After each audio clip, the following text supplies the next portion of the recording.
क्या कर रहे हो यार?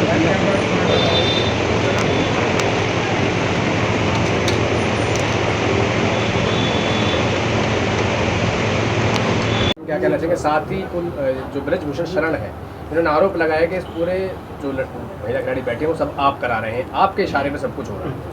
आप तो देखिए, हमारी बेटियों को न्याय मिले, जंतर मंतर पे हमारी बेटियां, साथ साथ ऐसी बेटियां जिन्होंने देश के लिए मेडल लाने का काम किया है, आज वो अपने मान सम्मान और अपनी इज्जत की बात के लिए वो बैठी हैं। इतना लंबा समय हो गया, देश की सरकार घमंड छोड़े और उनको न्याय दिलाई। इस बात को, जहाँ इस देश की संस्कृति है कि किसी भी बेटी की इज्जत किसी भी और दृष्टि से नहीं देखी जा सकती, ना तो किसी राजनीतिक दृष्टि से देखी जा सकती, ना ये कोई विपक्ष बनाम भाजपा मुद्दा हो सकता, ना कोई प्रादेशिक दृष्टि से देखी जा सकती कि उत्तर प्रदेश बनाम हरियाणा मुद्दा बनाने की कोशिश की गई, ना किसी जातीय दृष्टि से देखी जा सकती। हर बेटी की इज्जत इस देश के 36 बिरादरी, हर वर्ग के लिए हर बेटी की इज्जत जो है उतनी महत्वपूर्ण है और उनको न्याय दिलाने का काम सरकार का है। ये राजधर्म की परिभाषा है। और एक बार ये परिभाषा है और उनको दिलाए जाए। जहाँ तक ये सवाल है कि भाई हमारा समर्थन उनको है, पूरा समर्थन है। हम अपनी बेटियों को न्याय दिलाने के लिए, कोई भी बेटी हो, अगर वो बेटी है, चाहे वो जो हमारे संदीप सिंह जो खेल मंत्री हैं, उन पे जो बेटी आज तक अपने न्याय के लिए लड़ाई लड़ रही है, उसके लिए भी हुड्डा साहब खड़े हुए थे असेंबली के अंदर। बेटी पे अगर भाजपा में बैठे हुए सांसद और मंत्री उन पे कोई आरोप लगे, ऐसी स्थिति बन जाए कि मगर उसके बावजूद सरकार उन पर कार्रवाई ना करे, तो क्या संदेश देना चाहती है सरकार? नारा था बेटी बचाओ बेटी पढ़ाओ, अब नारा हो गया बेटी बचाओ आधा, और वो भी हो गया बेटी बचाओ भाजपा के सांसदों और मंत्रियों से बचाओ। ये नीति संदेश जाना चाहिए देश में। हम अपनी बेटियों के साथ हैं। अगर कोई हम पे ये आरोप लगा रहा है कि उनका आप साथ दे रहे हैं, तो वो हम स्वीकार करते हैं, पूरा साथ दे रहे हैं। हुड्डा साहब, मेरा सवाल सीधा सा ही है कि अभी सीएम के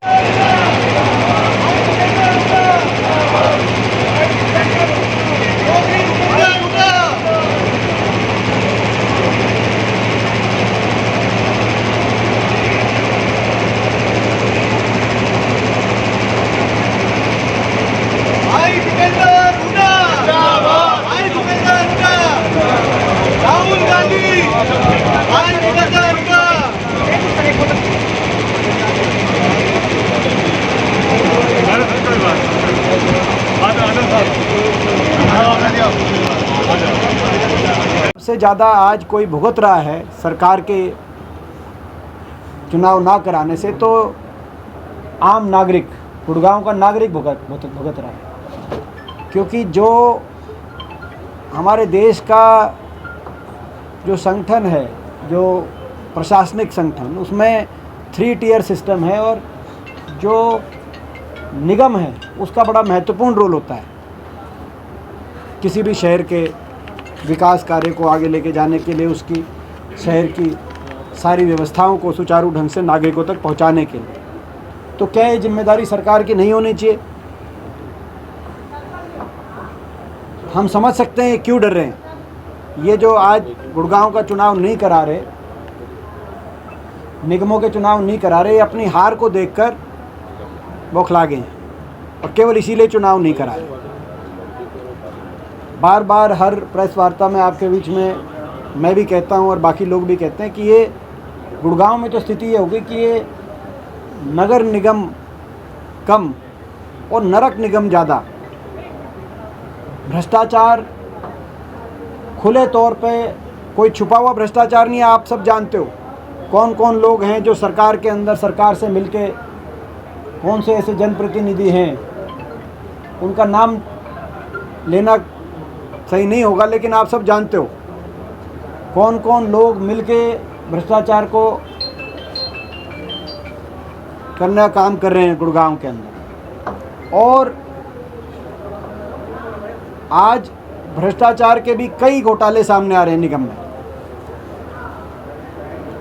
हाउस टैक्स को लेकर जो निगम भ्रष्टाचार का अड्डा बन गया वो आपके सामने। प्रॉपर्टी आईडी परिवार पहचान पत्र को लेकर जो यातनाएं सहनी पड़ रही हैं लोगों को, वो सारी आपके सामने। सफाई के ठेकों को लेकर जो यहाँ पर बड़े घोटाले हो रहे हैं वो आपके सामने। जो लेंटर माफिया किया है, गुड़गांव के को भेदभाव की दृष्टि सरकार देख रही है। मिलेनियम सिटी, ग्लोबल सिटी को इन्होंने नरकीय परिस्थितियों में पहुंचाने का काम किया है और नगर निगम नरक निगम के रूप में गुड़गांव के लोगों को त्रस्त करने का काम हुआ है। और उसके बाद इन सब अपने कारनामों से घबरा कर लोगों में जो रोष बढ़ता जा रहा है उसको देखकर चुनाव भी नहीं करा रहे, जिससे लोगों को कितना नुकसान है। मैं कहना चाहता हूं, सरकार से हम मांग करना चाहते हैं कि सरकार चुनाव कराए, निगमों का चुनाव कराए, ताकि लोग विकास कार्यों के हिसाब से अपने वार्ड में पार्षदों को, निगम को, ईमानदार एक निगम को चुनने का काम करें, ताकि ईमानदारी से निगम काम करें। इन घोटालों को जिन्होंने अंजाम पहुंचाया उनकी जवाबदेही तय हो सके। तो ये हमारी मांग है। आज का ये प्रेस कॉन्फ्रेंस का हमारे सारे पॉइंट थे। बाकी कोई प्रश्न हो। उन्होंने इस्तीफा दिया, बीजेपी ज्वाइन कर ली। नारा था काला धन विदेशों से लाएंगे, 15 लाख सबके बाटे आएंगे। नारा बदल गया, काला धन विदेशों से नहीं लाएंगे, काले धन वालों को बीजेपी में लाएंगे। वो बीजेपी में ले आए, बीजेपी ने टिकट देकर उनको चुनाव लड़ा आजमपुर में। तो ये स्थिति है। मगर ये जो आरोप लगे हैं, मुख्यमंत्री जी के ओएसडी पे आरोप लगे हैं, भ्रष्टाचार के आरोप लगे हैं, इससे स्पष्ट साबित होता है कि प्रदेश के अंदर व्यापक भ्रष्टाचार और उस भ्रष्टाचार के तार मुख्यमंत्री कार्यालय तक जुड़े हुए थे। ये बात आज प्रदेश के लोगों के सामने आ रही है। हमारी मांग है कि मुख्यमंत्री जी स्वयं इसकी नैतिक जिम्मेदारी लें, बर्खास्त किया जाए और निष्पक्ष जांच की जाए। लेकिन ये बेशरम सरकार है, हम मांग तो कर रहे हैं, लेकिन इन्होंने तो संदीप सिंह को भी आज तक जो मंत्री थे जिन पे ऐसे आरोप लगे हुए हैं वो भी मुख्यमंत्री उनका भी बचाव कर रहे हैं। मगर फिर भी अगर कुछ नैतिकता बाकी हो इस सरकार में तो हम मांग करते हैं कि भाई ये इस पर कार्रवाई। ये आपने पूछा, सवाल पूछोगे तो बताएंगे ना। अब सवाल आपने पूछा है, जो ये आरोप लगे हैं ये मुख्यमंत्री कार्यालय में स्थित एक मुख्यमंत्री के बहुत करीबी अधिकारी के रूप में नियुक्त, राजनीतिक अधिकारी के रूप में नियुक्त एक व्यक्ति के ऊपर आरोप लगे। सीरियस आरोप हैं। ये इस बात को के परिचायक हैं कि व्यापक भ्रष्टाचार इस सरकार में चल रहा है, खुली लूट प्रदेश में मुख्यमंत्री के, जिसके तार मुख्यमंत्री कार्यालय तक भी पहुंचे हुए हैं। और निष्पक्ष जांच हो। हमारी मांग है ये जो आरोप हैं, इन आरोपों की निष्पक्ष जांच हो और पूरी कानूनी कार्रवाई हो।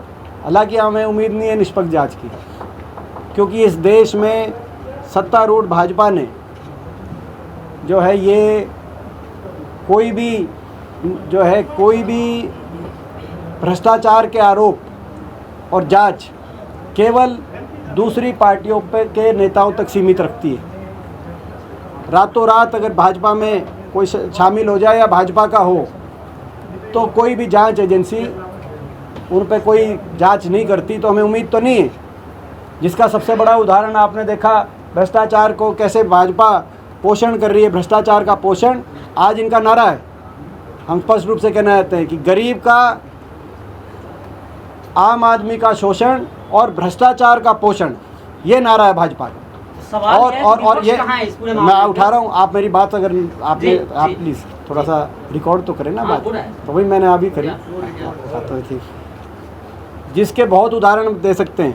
ये कोई नए आरोप नहीं। आरोप तो हमारी पार्टी के एक विधायक थे कुलदीप बिश्नोई जी, उन पे भाजपा के जांच एजेंसियों ने कहा कि विदेशों में करोड़ों रुपए की संपत्ति पकड़ी गई।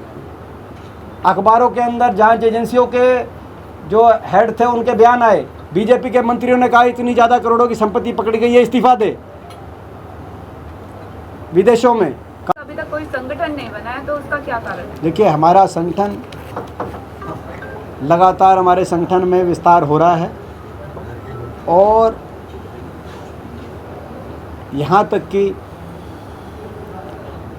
हमारे अभी पीछे डेलीगेट भी बने, मेंबरशिप हुई, यूथ कांग्रेस का हमारा संगठन मजबूत है, हमारा जो है बाकी सारी इकाइयों का, महिला कांग्रेस, एनएसवाई, सबका संगठन हमारा मजबूत है। तो लगातार संगठन में हमारा विस्तार हो रहा है। मैंने देख रहा था कि धनखड़ साहब कह रहे थे कि भाई संगठन नहीं बना, हमने संगठन बना लिया। ये धनखड़ साहब 2019 से पहले भी कह रहे थे कि बादली विधानसभा में हमने बहुत अच्छा संगठन बना लिया, लेकिन हमारा संगठन लोगों के साथ था और वहाँ पे कुलदीप बस्ती जीते। हमारा संगठन कांग्रेस का मजबूत है, ग्राम स्तर तक है, वार्ड स्तर तक है और लोगों के साथ हमारा गठबंधन लोगों के साथ है। हमारा संगठन भी मजबूत है, हमारा संगठन भी लोगों में है और हमारा गठबंधन भी लोगों के साथ है और जो कि जनभावना भी हमारे साथ है। और धीरे धीरे ये प्रक्रिया होती है, धीरे धीरे हमारा संगठन में जो हमारे अब कई सेल गठित हो रहे हैं, हमारा जो ऐसी सेल का भी गठन किया गया, तो हम उचित समय पे अपना संगठन उचित रफ्तार से कांग्रेस पार्टी बना रही है। तो क्या लगता है सर, आने वाले समय में मुझे लगता है कि प्रोसेस सही समय पे ये संगठन सही साल हमारे प्रदेश अध्यक्ष, मैं कांग्रेस आला कमान का भी धन्यवाद करता हूं कि आज से 1 साल पहले चौधरी भूपेंद्र सिंह हुड्डा जी के नेतृत्व में विश्वास व्यक्त करते हुए और चौधरी उदय भान जी जो हमारे एक बहुत लोकप्रिय ज़मीनी स्तर से उठे हुए, लगातार कई बार के विधायक रहे हुए, उनको प्रदेश अध्यक्ष के रूप में नियुक्ति मिली और तब से लगातार हमारा कांग्रेस पार्टी का ग्राफ ऐसा बढ़ रहा है। भाजपा को चिंता होती है कि हमारे संगठन की, लेकिन वो चिंता करे कि 23 हमारे पूर्व विधायक 1 साल में, हरियाणा जैसी ऐसी स्टेट जहाँ पर 90 विधानसभाएं हों, 23 पूर्व विधायक जिसमें अधिकतर भाजपा से थे, भाजपा और जजपा से 23 पूर्व विधायकों ने कांग्रेस पार्टी और उनके कई पदाधिकारियों में, जिसमें उनके मौजूदा कई जिलों के जिला अध्यक्ष शामिल थे, नहीं जिला अध्यक्ष तक भी सोनीपत में आपने देखा, सत्ता दल छोड़ के और जो है अपना वो शामिल हुए हैं कांग्रेस पार्टी में। तो जो है अभी जो हमारा परिवार तेज़ी से ग्राफ बढ़ रहा है, परिवार का हमारे में इजाफा हो रहा है, उससे अंदाज़ा लगाया जा सकता है। तो कांग्रेस पार्टी के प्रति लोगों का विश्वास, यहाँ के चुने हुए विधायक और नगम निगम के में बैठे लोगों का जिसमें नाम लिया जा रहा है, वो आपके सामने आज स्थिति है। बारिश हो जाती है गुड़गांव में, क्या स्थिति होती है वो पूरे देश और दुनिया के सामने वो नज़ारे जाते हैं, क्योंकि गुड़गांव 10 साल की कांग्रेस सरकार के कार्यकाल के दौरान एक ग्लोबल सिटी के रूप में पूरी दुनिया में गुड़गांव का नाम आगे आया था। आज उसका जो है क्या इन्होंने हालात बना दिए हैं 9 साल की सरकार में, और इस निगम और ख़ास तौर पे म्यूनसिपल कॉरपोरेशन की अगर हम बात करें तो वो उसकी पोल पट्टी खुल जाती है। ट्रैफिक को देखो आप, केवल 500 के करीब हरियाणा ट्रैफिक पुलिस कर्मी आज गुड़गांव में तैनात हैं, जबकि मिलेनियम सिटी, ग्लोबल सिटी के रूप में इसको हमारी सरकार ने गुड़गांव पे ध्यान केंद्रित करके एक पहचान दिलाने का काम किया था। मिलेनियम सिटी ग्लोबल सिटी के रूप में जाना जाता था। आज वहाँ ना तो पानी निकासी की व्यवस्था, ना ट्रैफिक की व्यवस्था, भ्रष्टाचार को लेकर जो स्थिति है, सफाई ठेकों के घोटालों से लेकर लेंटर माफिया के घोटाले तक, कूड़ा टैक्स जो वसूल रही है आज नगर निगम, वो आपके सामने। बिजली व्यवस्था आप देखो, 24 घंटे बिजली की बात थी, गांव के अंदर भी 24 घंटे बिजली आ रही थी 2014 की अगर हम बात करें। आज क्या स्थिति है बिजली की, ये कट क्यों बढ़ रहे हैं? एक कोई थर्मल का कारखाना इन्होंने लगाया नहीं नया बिजली उत्पादन के लिए। खट्टर सरकार ने पिछले 9 साल से आपके सामने है, क्योंकि खपत तो बढ़ रही है, लेकिन उत्पादन बढ़ाने के लिए इन्होंने क्या किया 9 साल में? गुड़गांव का यहाँ तक कि बस अड्डा जो कंडम घोषित हो चुका है, वो नया बस अड्डा भी आज के लिए गुड़गांव के लोग तरस रहे हैं। आपने शीतला माता मंदिर परिसर का जो जिस रूप से भवन का निर्माण किया जाना चाहिए था, आज वहाँ पे ढिलाई देखकर आज हर व्यक्ति जिसकी आस्था है, मैं समझता हूँ उसके भावनाओं को ठेस पहुँचाने का काम ये सरकार कर रही है। वो हुड्डा साहब ने असेंबली के अंदर वो ठीक कर दिया था, जो है ना, वो जो जवाब दिया था कि ये टाइम आपस में जो है ना, ये टाइम कट्टी करते पे हैं। तो ये इनका एक ही कहानी है। ये जेजेपी ने तो 6 घंटे में बीजेपी को समर्थन दिया था, अगर सीट आती इन लोगों को 6 मिनट भी नहीं लगाते, ये स्थिति है। तो ऐसी पार्टियां जो मिलके कोई सीधा जिसका गठबंधन बीजेपी के साथ हो या किसी का अप्रत्यक्ष रूप से बीजेपी से गठबंधन हो, जो राज्यसभा का चुनाव आए तो बीजेपी के उम्मीदवार की वोट डालने का काम करें, तो ऐसी पार्टियों के साथ गठबंधन हमारा। और दूसरी बात, कांग्रेस स्वयं सक्षम है 90 की 90 सीटों पे, हम मजबूत है, हमें गठबंधन की कोई आवश्यकता नहीं। आप सबने समय निकाला, प्रेस के हमारे साथी, हमारे बीच में हमारे सम्मानित राव राजेंद्र सिंह जी, हमारे आदरणीय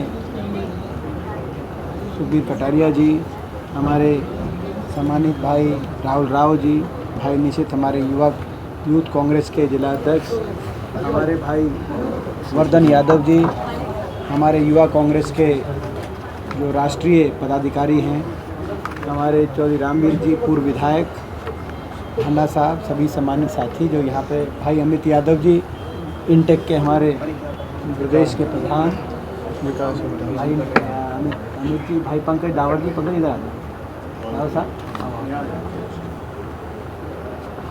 आज सबसे पहले तो हम सब श्रद्धांजलि देते हैं स्वर्गीय चौधरी भीम सिंह जी को। हमारे भाई मनीष खटाना जी, मनीष आ जाओ, मनीष हम आज हमारे प्रदेश के प्रवक्ता, आज हम श्रद्धांजलि देते हैं सब मिलके चौधरी भीम सिंह जी को।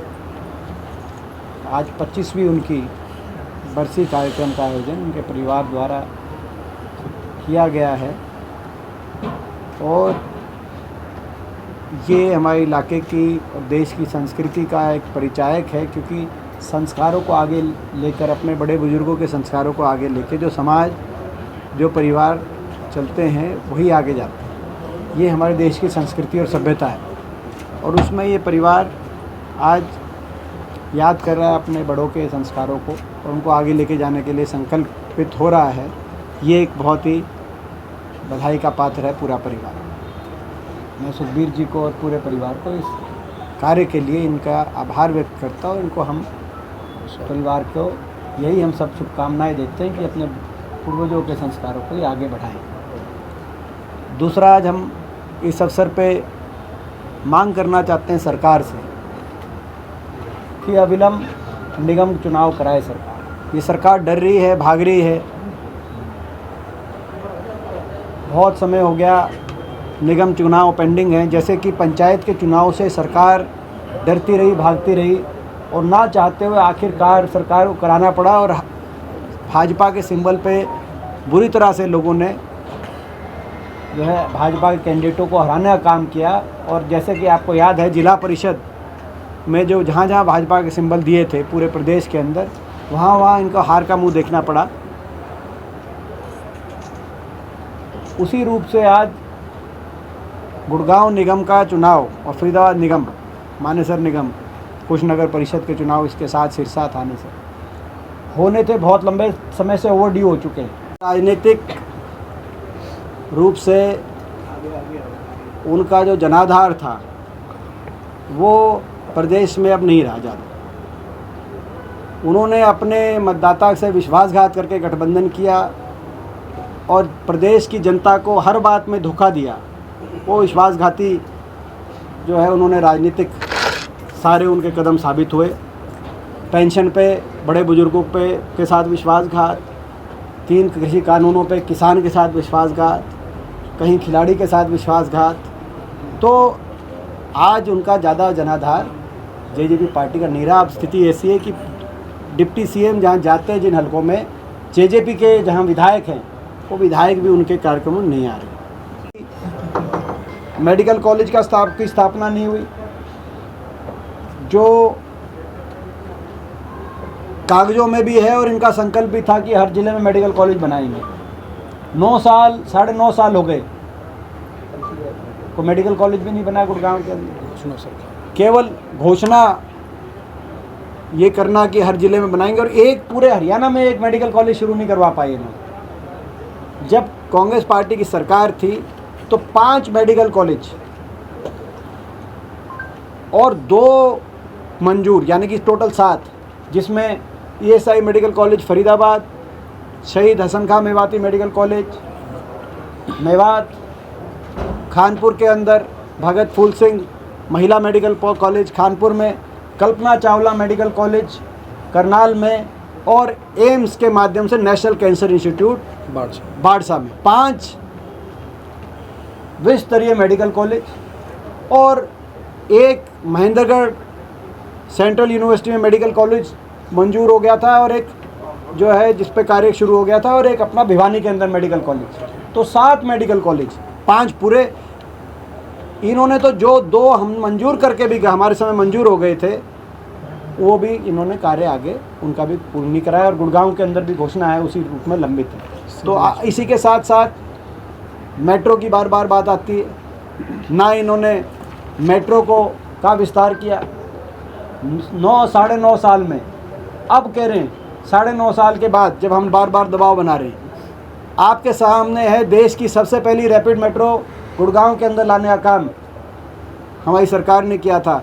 जब हरियाणा का बजट आज के मुकाबले में, जब मैं समझता हूँ कि आधा था, उस समय रैपिड मेट्रो, पहली मेट्रो गुड़गांव भी जोड़ी, फरीदाबाद भी, बल्लभगढ़ भी, बहादुरगढ़ भी, 4 शहरों को जोड़ा था और आगे बढ़ाने का प्रस्ताव था। लेकिन 9.5 साल से 1 इंच मेट्रो भी, एक खंबा मेट्रो भी आगे धरातल पे नहीं आया। कागजों में क्या है वो एक अलग बात है, धरातल की बात हम करना चाहेंगे। तो आज ना सिर्फ गुड़गांव को सिविल अस्पताल 7 साल से 20 लाख, मतलब गुड़गांव के अंदर एक जो जनरल अस्पताल, सामान्य अस्पताल कहते हैं, उसकी आवश्यकता गुड़गांव में कितनी ज़्यादा है उसका आप अंदाज़ा लगाया जा सकता है। लेकिन आज भी स्थिति ऐसी है कि गुड़गांव के अंदर सामान्य अस्पताल भी के लिए भी गुड़गांव का आम नागरिक आज तरस रहा है। ये दुर्भाग्यपूर्ण कितनी बात है, आप इसका अंदाज़ा लगा सकते हैं। आज गुड़गांव